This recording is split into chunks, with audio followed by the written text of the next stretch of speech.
right, and we're back here on Metal Nation Radio. You just heard Death from the debut album Victim of Yourself from Nervosa from Sao Paulo, Brazil. With us tonight, the incredibly talented, the incredibly lovely Fernanda Lira of Nervosa, vocalist, bass player, all-around brutal metal horde. How are you doing? Hello, thank you so much for these lots of compliments. I feel flattered. Well, we're honored to have you here. I've been sort of watching Nervosa progress a little bit over the last couple of years down there in Brazil because there's such a huge metal scene down there. And you guys just keep rising and rising and rising. And I'm excited that you are finally going to be releasing your debut full length. I'm so excited you got signed to Napalm. So congratulations on both of those things. Thanks a lot, and thanks for the opportunity to be talking to you and to everybody who's listening to us. This means a lot to me. Absolutely. So I know we only have a limited amount of time, so let's get as much metal in there as we can. Nervosa has been creating a buzz, as I said, for a couple of years now, but for much of the world who hasn't heard of the band yet, give us a little backstory.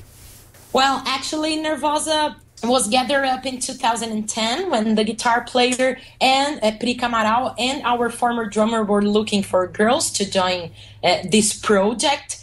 And meanwhile, I had been just kicked out from my old all-female melodic death metal band, if that even exists. And they kicked me out because, I don't know, they said I was just too thrash metal for them. And I was like pretty upset about that because in my mind I hadn't done anything wrong, you know. And then I've been some time away of playing metal, and because I was very hurt. And then but some friends and my boyfriend just kicked at my face and said, come on, you can't stop pursuing your dream just because you've been kicked out of another band. This happens all the time. Come on, get back to work. And then I decided to look for girls to form an all-female thrash metal three-piece. And then when my quest was almost over, because it's really hard to find female musicians that want to be committed to a band, want to leave everything behind to be in a band the way we do. So it was really hard looking for finding girls. Then when I was almost about to give up, then Prika got in touch with me saying she had an all-female thrash metal project, and she was in a need of a singer and a bassist. And she said, oh, and we have a lot of influences of Sepultura and Slayer. And I was like, oh my God, they stole my idea. But then we just met at a bar and had some caipirinhas. And then we saw that we really got along really well, which is really important, especially when it concerns to an all-female band, because girls are really hard to deal with. And we saw that we had the same objectives and the same ideals, so we just felt it would be okay for us to join our forces. And then when I came with a lot of new ideas and planning, and they already had some songs, but I helped them develop some other more and to improve the ones that already existed. And then right after that, the Nervosa was not a project anymore. It became a serious and professional band, you know? Right. Well, and you mentioned this as you were discussing the band there. When did you develop your passion for thrash metal? Well, actually, since I was a kid, I've been raised in a metal environment because my mom and dad were like diehard headbangers. So since I was a kid, I was 7 years old, and I was like listening to Kiss, Iron Maiden, which were my initiation to metal. And then my dad was kind of a nonsense, so he used to record some tapes with Suicidal Tendencies and Biohazard to me. So since I was a kid, I was pretty used to dealing with metal, you know? So, but when I was like around my 13, 14 years old, I decided to focus on metal and having a band. But thrash metal, to be honest, came a little later to my life, because I started with the lighter stuff, you know, Maiden, Kiss, and some other bands like Ozzy, Black Sabbath, and then some melodic metal, and then thrash metal came to my life when I was like 15, you know, you are on that rebel phase, you just hate the world, you hate everybody, and you need an aggressive music that helps you expressing all of these teenage energy. So thrash metal came in my life together with death metal when I was around 15 years old, and it never left me. Well, and you've had the opportunity to open for some of your influences, including Exodus. What was that like for you, and how has that experience sort of helped you? It's, to me, I always say it's like a dream come true, and I'm not being fake for saying that. You know, I'm not just saying that. It's because to me, it's, you know, when you are a teenage headbanger and you are in your room, listening to thrash metals, like, for example, Destruction and Exodus with your friends, and you will never imagine you will have a band and then you will play with these bands one day. You know, it's like a dream come true. I feel really thankful and honored for that, and most of all because it happened so fast. You know, like we're just a newborn band. Now we're releasing our debut album, but back then we were just a band with a demo, you know, an EP. So, but it was really cool. We are really thankful for that. And playing with these major bands, it's like a very cool experience because you get to see, many people go to the concert and don't know what to expect from the opening act. And these same people get to know your band. So you are enjoying that you have like these bands audience like Destruction and Exodus, everybody's there to watch them, but we are a bonus and we make everything to make like a good gig, and then the feedback has always been cool for us because usually when you get this huge opportunity of being an opening act for a band, there's a lot of people that didn't know you and get to know you, so it's always good for us. It's always great. Nice. Now, you guys changed drummers in 2012 and again, I believe, in 2013. Tell us about that, and how did you settle on Pichu? Well, actually, our former drummer decided to leave the band. We were already having like some internal problems in the band, and when she decided to leave, it was her option, and we felt comfortable with that. Like, okay, if you feel it's going to be better this way, then go. In the beginning, we were kind of desperate because it is really hard to find a female drummer. I know we have like many bands here, many all-female bands here in Brazil, and a lot of all-female musicians, but even though it's hard, it's really hard. And then we tried to look at for some girls, but some of them were too young and couldn't commit to the band. Some of them were too old and were already in the band, you know, so it was kind of tricky. It was really hard. But then when Prika even suggested like, come on, let's put a man in this band, and I was like, no, this is gonna be my really last option. Only if all women are dead or we can't really find a female drummer. So I kept on. I have a lot of contacts. I know everyone here in the metal scene, and then I thought of Pichu. And we hadn't thought of her before because she never played in a thrash metal band. She was in some hardcore bands before and punk bands, and then she was playing like professional gigs with some other guys from like more of a lighter rock stuff. But she never played thrash metal. That's why we didn't think of her. And then she was in a band, and we were like, oh, let's try. Prika was, oh, come on, it's not going to work. And I said, let's try. And when I contacted her, she said, oh, my God, I have just left my band like last week. And I was like, oh, my God, this is meant to be. And she was like, oh, it's always been my dream to play in a thrash metal band because it's the genre that I love the most. So it's like a dream to me. And but she never played thrash before, and we were, till the day we practiced, we were like, oh my God, is it gonna work? Is she gonna be able to do like blast beats and skunk beats, like tupa tupa tupa tupa? We were like worried about that because she hadn't done this before, but when she sit on that little drums of her, she like destroyed everything. She ruled.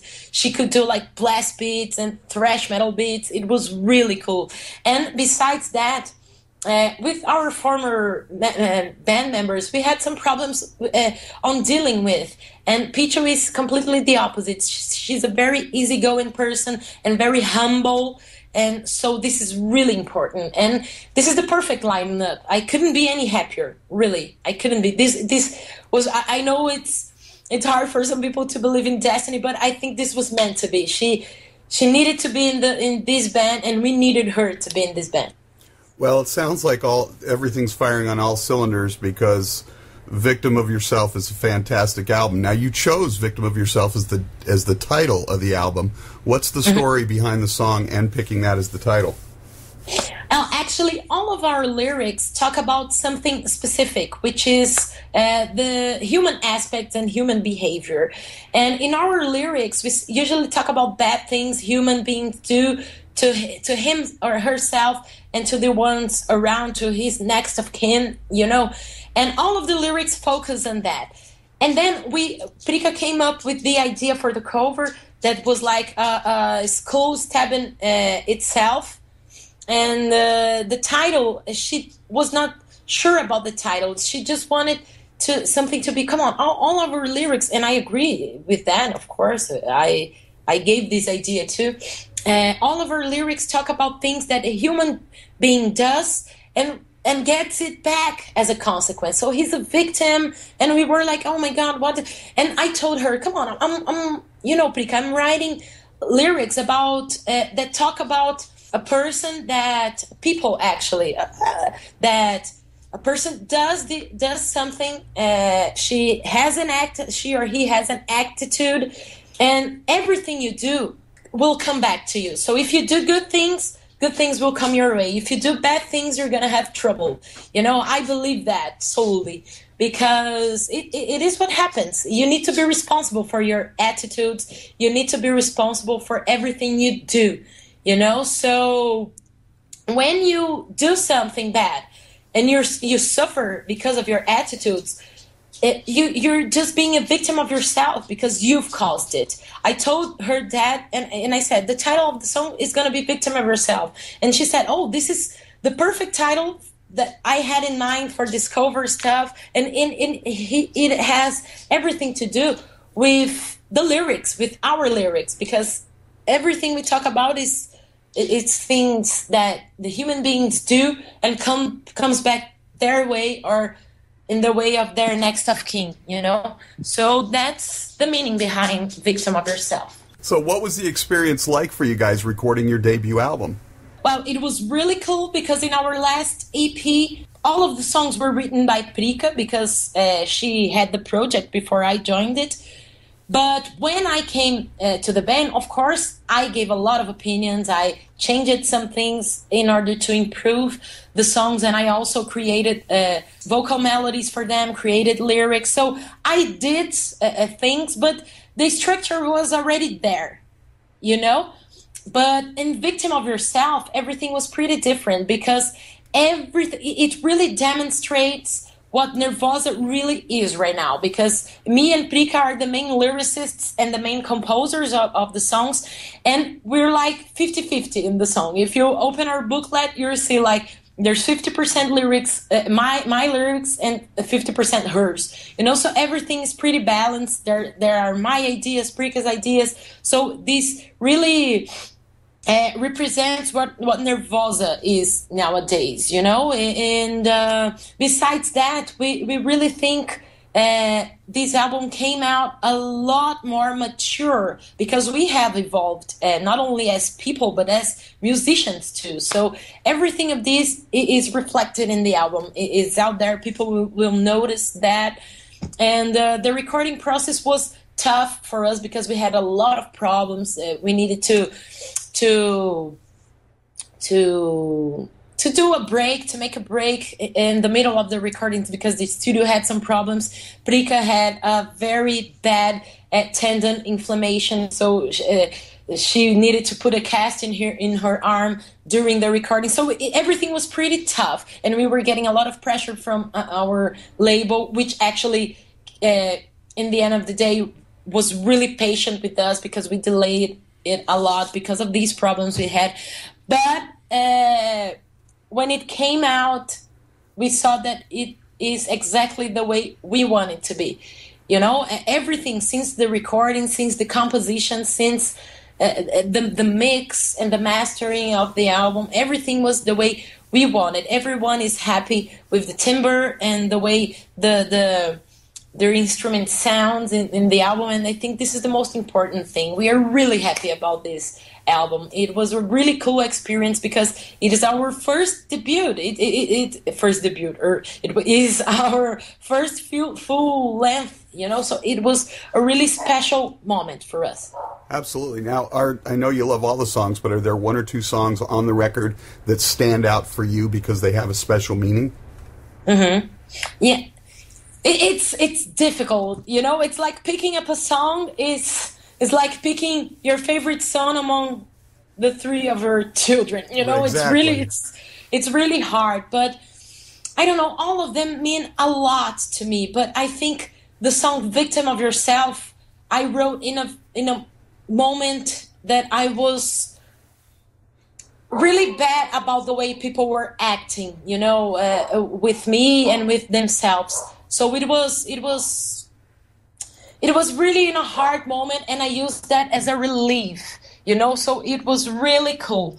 But well, I think I guess I would point "Victim of Yourself." Nice.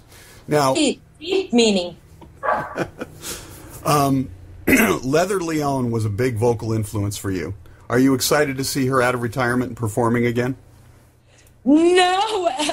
No doubt about it. I'm really happy because, you know, she's really, of course I have many idols and many heroes, personal heroes that helped me develop what I am as a singer and as a musician. But Leather contributed a lot to me. Like she can put melodies on her vocals, but still she has that raspy sound on her voice. And this influenced me a lot. I know I'm pretty far from what she can do, but in a way, she influenced me. So, but you know, I'm really happy to say. Actually, I'm a female musician's lover and supporter. So every time I see a new band being born or an old musicians getting back to work, I feel really happy because this helps the metal legacy to be alive. You know, so I'm really happy, and I'm really happy for her. It would be like a wasted talent if she would keep on that thing like, oh, no, I don't want to know about metal anymore. Metal doesn't matter to me. Come on.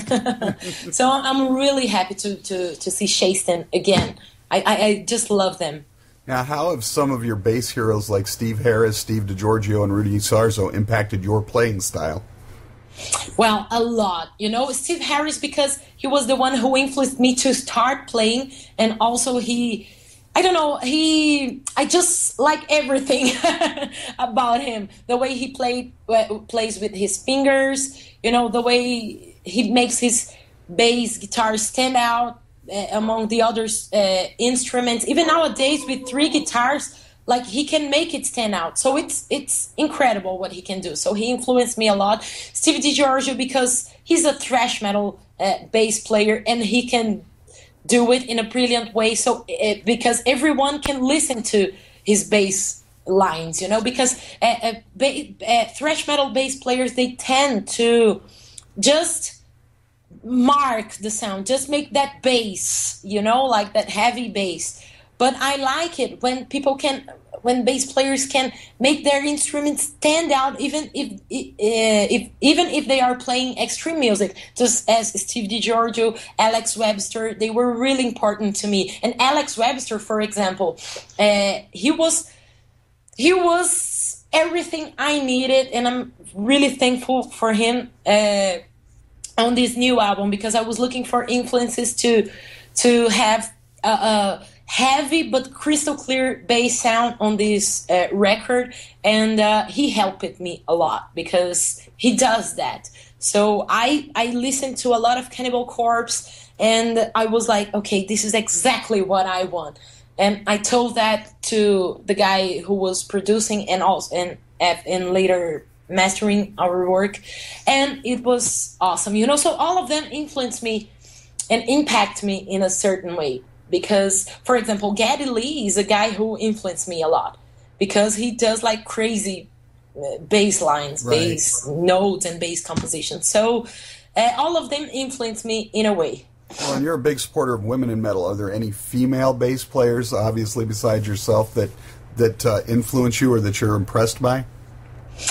Well, actually, in metal, if you see, there's not a lot of girls doing that, right? So, for example, in Girls' School, I love everyone, and I really love Enid Williams, who is the bass player for them. She, besides playing really well and making her bass stand out in the songs, she sings also. So I think she's a great influence to me. She would be a great name for me to say, because and she's a complete rock and roller, you know.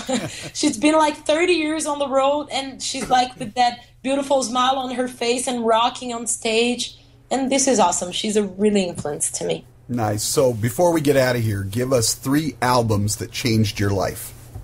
Oh my God. I have real problems with these rankings. I'm so bad at listing things, but okay, albums that changed my life. Iron Maiden, Power Slave, because you can get any better than that. And well, let me see. For thrash metal, I guess I would say Coroner, Mental Vortex, because Coroner, oh my God, I have no words to talk about them. They are thrash metal, but they are so virtuous. They are so excellent. So they really showed me how you can do thrash metal, not sound as simple as it usually demands. You know, they can do incredible things. And of course, Individual Thought Patterns by Death. For me, it's one of the best bands. If I would have top 5 bands, Death would surely be included, because they have always, just as Connor, they have always been ahead of their time. You know, if they released the Individual Thought Patterns nowadays, they would still be ahead of the time. So this album was really important to me. Like, it twisted my brain when I was like 15 years old. I was like, oh my God, can a band do this? I was like indignant. I was like, oh my God, no, this is not real. So it really changed my life. It's not my favorite one. My personal favorite would be Leprosy, because I think it's raw and aggressive, but Individual has certainly changed my life. Awesome. Fernanda Lira of Nervosa, the debut album Victim of Yourself, out March 11th on Napalm Records. Pick it up, and right now we're going to take it out of here with the title track.